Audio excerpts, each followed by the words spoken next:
Hi kids! In this video we have several objectives to cover. We already know what a percent is and how to work with percents and change them into fractions and decimals and kind of go back and forth. So keep those skills sharp. What we want to do now is to start solving problems with percents. Okay, so there are several objectives in this video. I want you to understand what a proportion is. I want you to know how to set up what we call the percent proportion, and then we could do some basic percent problems, setting up the proportion and solving them. Percent problems can be kind of tricky, so we'll also later on be doing some word problems where you have to kind of think through a little bit before you set up the percent proportion. There's two different ways that are very effective in solving any percent problem. One is the percent proportion, that's like a tool to use, and the other is using an equation. The two are the same things, and we're going to see that today when we work with the percent proportion. You can use the equation anytime you want. So they're both the same. I'm going to focus a little bit more on using the percent proportion, and but you can use the equation just as well. Okay, a proportion, first of all, you're already familiar with a proportion. You already know what one is. You just don't know the word proportion. A proportion is when two ratios are equal to each other. So let's say 2 cats to 3 dogs. All right, okay, I'm trying my best right here. There we go. 2 cats to 3 dogs would be equivalent to 6 cats and, yes, you guessed it, 9 dogs. That's a horrible equal sign. Come on there.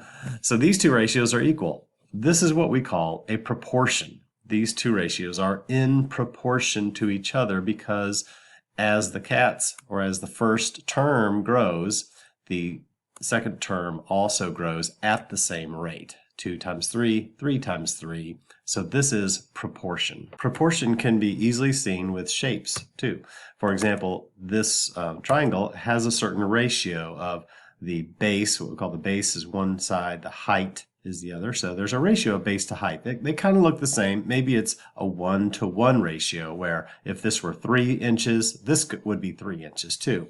If I wanted to make another triangle that was proportional, all right, now that's congruent. That's exactly the same. But if I want to make a proportional triangle, I can click on it right here and then grab one of these corners, right? And as I move the corner, you'll notice that the base gets bigger down here, and also the height gets bigger too. Now look at these two shapes. Do they look the same? Do they look like these are exactly the same triangles, but just one is a little bit bigger? They do look the same. So it's easily seen to be proportional because they look the same. Now, if I were to say, okay, I'm going to make this triangle now, I'm going to also change its, well, it's not going to work. I'm going to change its height here, but not change the base. Now I've changed one of the terms of the ratio, but not the other. So do these now look the same? No, they're not. So they're not proportional. They don't look the same. All right, so we're going to be just working with percents and creating proportions. Well, let's get into it. Okay, let's start looking at the percent proportion. Let me type that in here. All right, you should, in your notebooks, start taking notes kind of at this point here. This would be a good starting point. The percent proportion, you'll need to know this.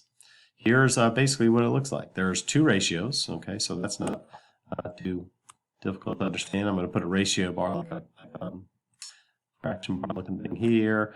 I'm going to kind of set up our two ratios. And there are 4 terms. Obviously, there's going to be a ratio here with 2 numbers and a ratio here with 2 numbers. Usually, we just kind of say the second one is going to be our percent. So I'll just go ahead and write it.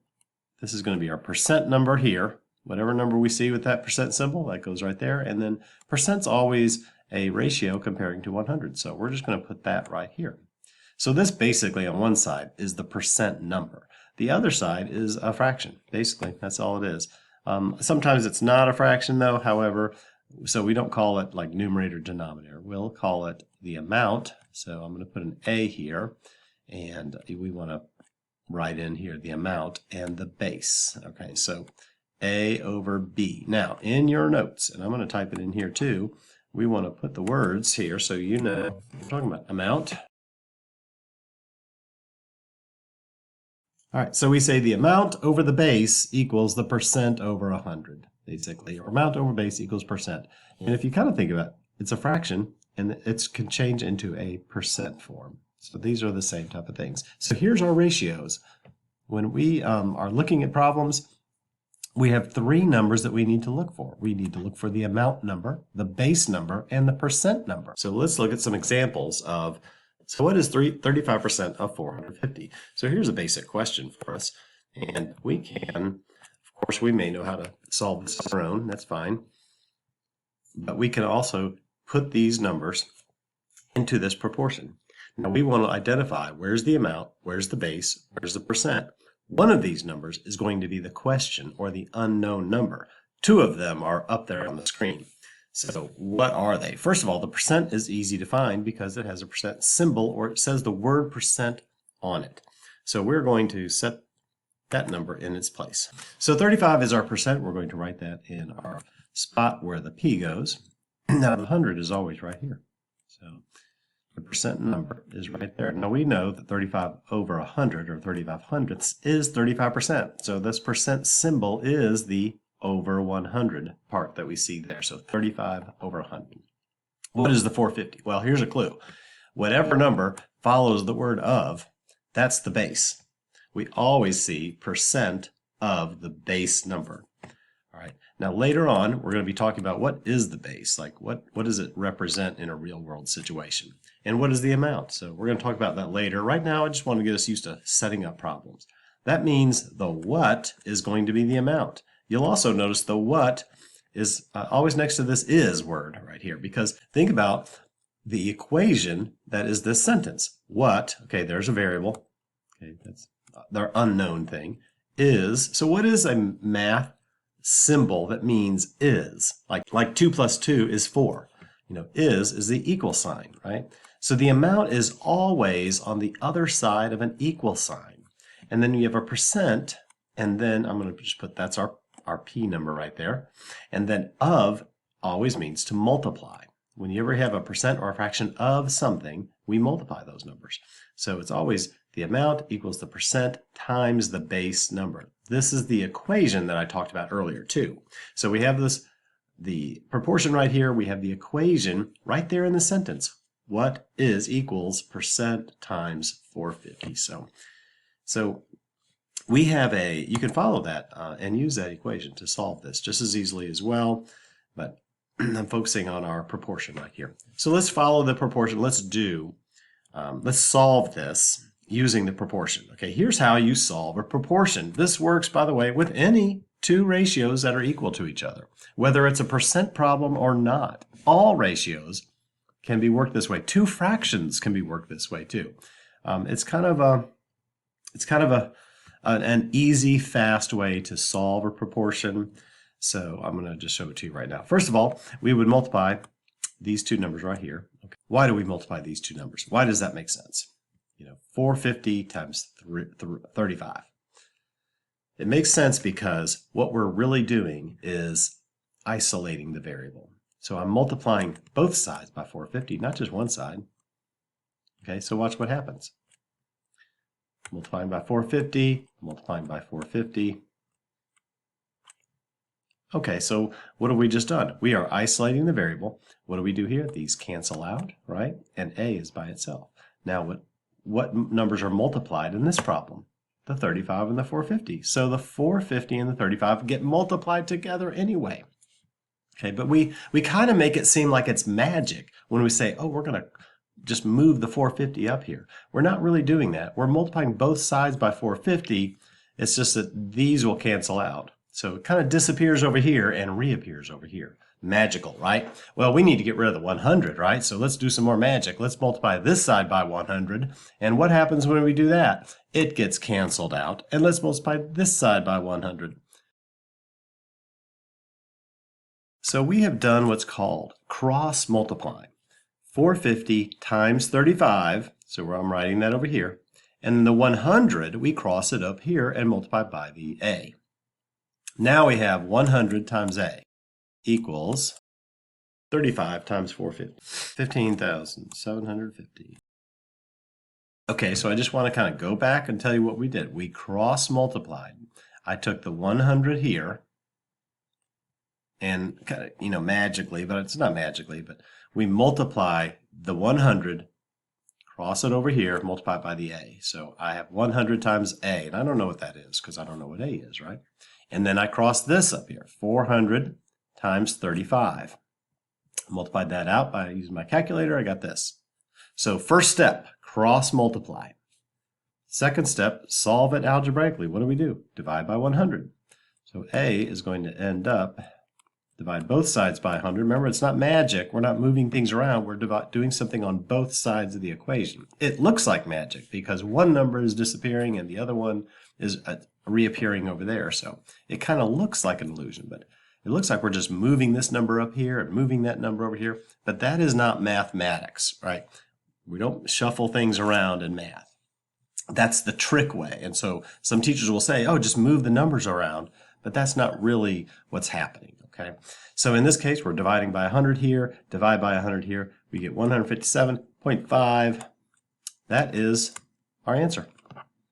So what is 35% of 450? It is 157.5. All right, let's do another example here. Okay, here's one I just kind of made up in my head. 50 is what percent of 400? Well, let's put our numbers down. I know 100 is always going to be right here. All right, let's identify the amount, the base, the percent, and we'll put them in these places right here. So what do we notice in here first? What do you notice? First of all, I see the word percent, and I see the word what is with it. What percent? That means we do not know the percent. So I'm going to go ahead and put the letter here, P. Now that means we know the amount and the base. Which one's amount? Which one's base? Okay, very good. I know you said the right answer because you said, well, I know after the word of, that means to multiply, and after of is always the base, right? But yes, it's always the percent times base. So I know 400 goes here, and I know the word is the equal sign. So, and the amount is always the answer. It's on the other side of the equal sign. So we're going to put the word number 50 right here. So here it is set up correctly.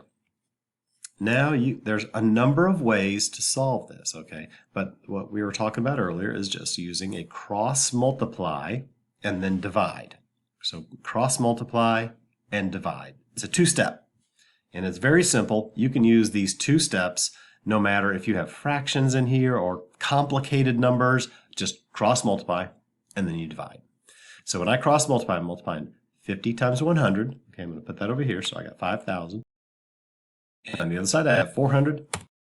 Okay, now the next step, we're going to divide by 400. We divide on both sides, of course, but in my calculator, I'm just doing 5,000 divided by 400. Answer right there, 12.5. So what percent of 400 is 50? 12.5%. Let's do one more, and maybe you'll be ready there. Okay, here's one that would be very difficult to do in your head. So 7/10 is 1 3/10% of what number? Okay, I have no idea what that is, but I do know a tool that we can use to solve it. So let's identify our numbers. We're looking for the amount, the base, and the percent. I know 100 is going here. So what else do we see up here? I see of. I see a percent symbol. Let's get that in there. That's easy. 1.3. It goes right in our percent, right? I see the of. What comes after the of? The amount or the base? You're right. The base does. So the base, we don't know what it is. That's our unknown because that's our what, right? Of what. And then this is our amount. This is our setup. Once we have our percent problems set up correctly, then solving them is just calculation. We're the brains and we set things up. We must calculate with a calculator, and that's all they do. All right, so we are going to cross multiply and then divide. Cross multiply, divide. Those two steps, that's all we have to do. So we're going to multiply these two together. So it's 7/10 times 100 is going to end up being 70. Okay, and then let's just keep going here. Equal sign. And then we have 1.3 times the base. It kind of looks like this. This is our algebraic way of writing that. Now we have to divide by the 1.3. We do that. And this is a rounded version right here, so I had to round it off. But 53.846. So 7/10 is 1.3% of that number right there. So we've solved 3 problems. Okay, I'm going to have you do some examples out of the quizzes. There's a quizzes with you, just a whole bunch of problems like this. Set them up, just set them up on paper in your notebook. Use a calculator to calculate them out. You don't have to write them all down like this, okay? You can set it up like this, and then I'm going to, in my calculator, I'm going to multiply these two, I'm going to divide by 1.3, that's my answer. Okay, so for each one of these, it's a pretty quick setup. Set them up on paper, and then you multiply these, divide it by this, that's your answer. All right, same thing here. On paper, you set it up, but grab your calculator, you multiply these two, and then you would divide by the 100. All right, that's it. Thank you very much.